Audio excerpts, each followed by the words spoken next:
Hey guys, welcome back to another Meaningful Monday live stream. My name is Joby Harlow, and I hope you guys had an awesome weekend and a pretty good Monday so far. I had a pretty good Monday myself, actually. It's been relatively relaxed compared to the last 6 weeks.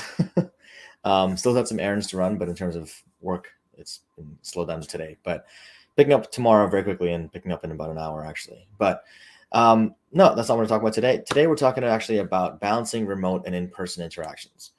And with the pandemic being what it was last year, I know a lot of folks started to have to manage people remotely.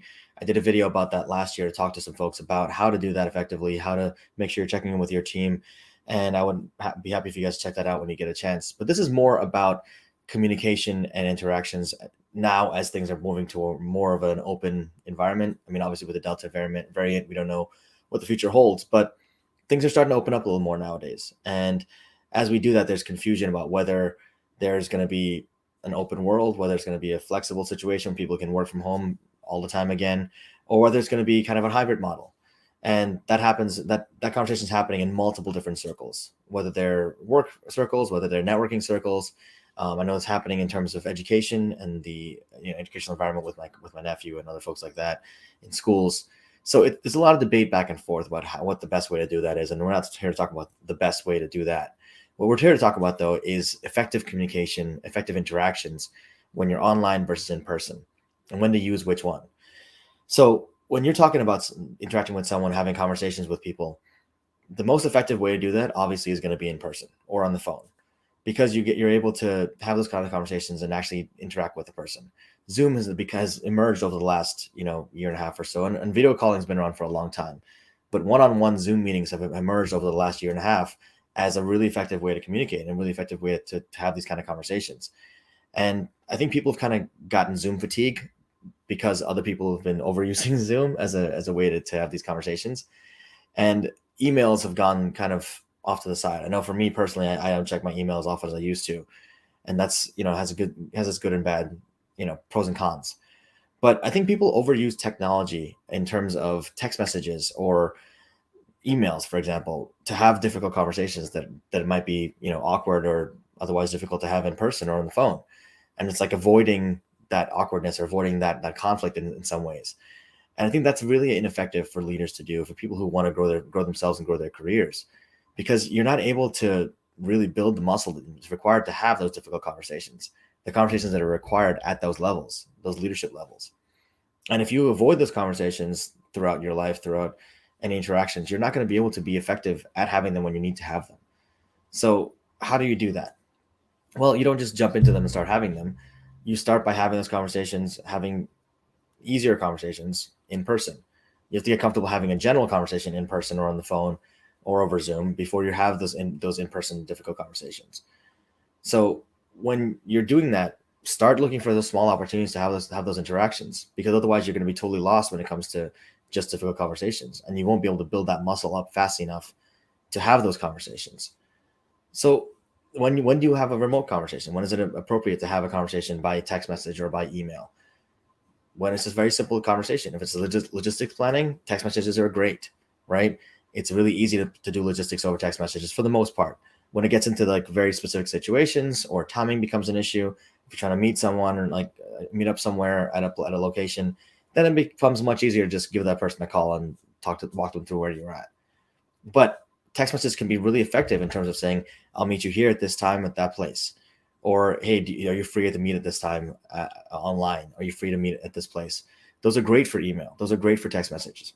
What's not great is if you want to have a conversation with someone and it's serious. Like, I don't know, if you have a disagreement about something, or if someone doesn't do their job effectively, you don't want to give feedback over text message. You also don't want to give feedback over email if you haven't talked about things. One, that can be an HR concern, to be honest with you, in terms of the company and professional environment, because you don't want to necessarily document conversations that are not official, and you don't want to give people say the wrong thing at the wrong time to the wrong person who can then use that against you in a court of law, literally. So be careful of what you put in writing and what you put into text messages in terms of legal situations, HR situations, company situations. But make sure you err on the side of the most effective way to communicate with someone. Take into account their ability to text you back. I mean, I know if people text me while I'm driving, if I stoplight, I'll say, hey, call me, I'm driving. And that tends to work for the most part. If they're able to, that's great. But what's the advantage of texting someone? Is it just easier to avoid the difficulties? Is it easy to just avoid that conflict? Or are you just kind of putting off that conflict or creating more conflict? Inflection does not come across, tone does not come across, pacing does not come across in text messages, in emails. So it's that much easier to misunderstand what someone's saying.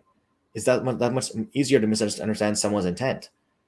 The problem with those kinds of media as a way of communication is that it leaves all of the interpretation up to the person receiving the messages. I could take all day, craft the perfect text message or email and send it to someone, and I still have no control over how they receive that information. That's not really effective communication. If that person's having a really crappy day or feeling really down about themselves or just generally just not feeling great, they're going to interpret my email the way that they interpret the rest of that day. Oh, this person's coming down on me. Oh, they're just being an asshole. They're being insensitive. They're being whatever. Insert expletive here, right? And that takes away all the control I have in the conversation. Now, if I decide to call that person, especially if it's a difficult or important conversation, I don't want to frame everything as being difficult, but sometimes there's just important conversations that need to happen, right? And if I decide to call that person instead of emailing them, maybe they're free, maybe they're not, but I make sure to leave a voicemail saying, calling you back, I want to talk to you about this. We can always clarify and make sure that happens on the phone or in person so that I can actually convey, if in person, body language, tonality, my facial structure, my facial features or whatever my expressions are going to be. Sorry, I can't talk today, but expressions matter a lot. In terms of the way we interpret stuff, that matters so much. Nonverbals are 90% of conversation, communication between humans. Think about that. Think about how much you lose when you just focus on just text or email. You lose 90% of the meaning of what you're saying. That's kind of a big deal. So if you're talking about effective communication, effectively being able to convey an idea to somebody and convey everything you feel about that idea, there's no substitute for in-person conversation. Or Zoom is a kind of an okay substitute because you get to see the person's face, but you don't see body language. You don't see how they're interacting. You don't see how they're behaving, right? So you're still interpreting some stuff for yourself, especially if they have multiple screens. I have multiple screens myself. So I have my screen here, I'm looking at stuff, and then I'm talking to someone here. I always make sure to clarify, I have two screens. I'm going to be looking over here or whatever it looks like. So that way someone's not like, oh, this guy's just checking his email. He's totally just disregarding what I'm saying. So if in terms of the communication effectiveness, back to what we were saying just now, there's no substitute for in person because you have all the nonverbals to back you up in terms of how you're feeling and being able to convey that to somebody else. Zoom is just maybe a second. Phone is actually pretty effective too because you're able to hear the way someone's talking. You're able to hear the inflection, the way that vocal patterns change or tone changes when you're expressing concern or when you're expressing anger or when you're expressing frustration.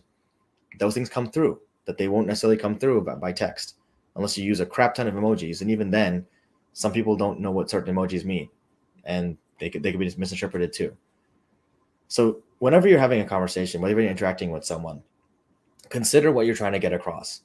Consider the possibility of confusion because there's always a possibility of confusion. There's always a possibility that person won't be in the right mindset to receive what you're hearing or what you're trying to convey. They won't hear what you're saying because they're going to interpret your words whatever way they are in the mindset to do so.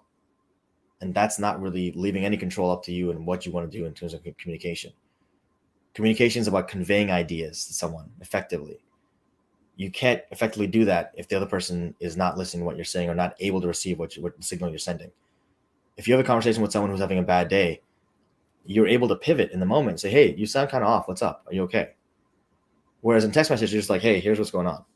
And that person's like, oh my God, this guy doesn't even care about me, or this person doesn't care about me. They're just focusing on the matter at hand. And it kind of takes away that opportunity for you to hear that person's inflection and hear that they're going through a rough time. So you can't even be there to support them and be a human about it. So be careful with what you use text messages for, with what you use email communications for, especially as a manager, especially as a leader in organizations. You want to be able to be that leader that's flexible, that's able to be there for your employees as they need you and be that support, but also be able to be their leader and tell them when they need to get work done and when they give them when you need to give them constructive feedback, you got to be able to do that. But again, even constructive feedback can be misinterpreted massively if it's delivered incorrectly. So think about that. Take some time to consider that whenever you're about to send a text message or send an email. Is this the most effective way to communicate this idea to this person? Pictures say 1,000 words, but videos say everything that you want to say, maybe. But in-person communication, there's no substitute for that because it takes both sides into account. It becomes a give and take of energy, of expressions, of feelings, and you're able to more effectively communicate anything you want to communicate to that person. Anyway, this is a little bit different from what we normally talk about on Mondays, but I hope it was useful for you guys. If it was useful and you think someone else might need to hear this, please feel free to share it with them. Like I said, I did that video last year about effectively managing your staff remotely. Please feel to check that out on my channel. I'll put a link in the description below. And hope you guys have a great week. Hope you guys had a wonderful weekend, but I hope you have another one coming up soon. I'll see you guys next Monday. Take care, stay safe, and hit the like button, hit subscribe, and share this video with whoever you think might find it valuable. Thanks, guys. Take care.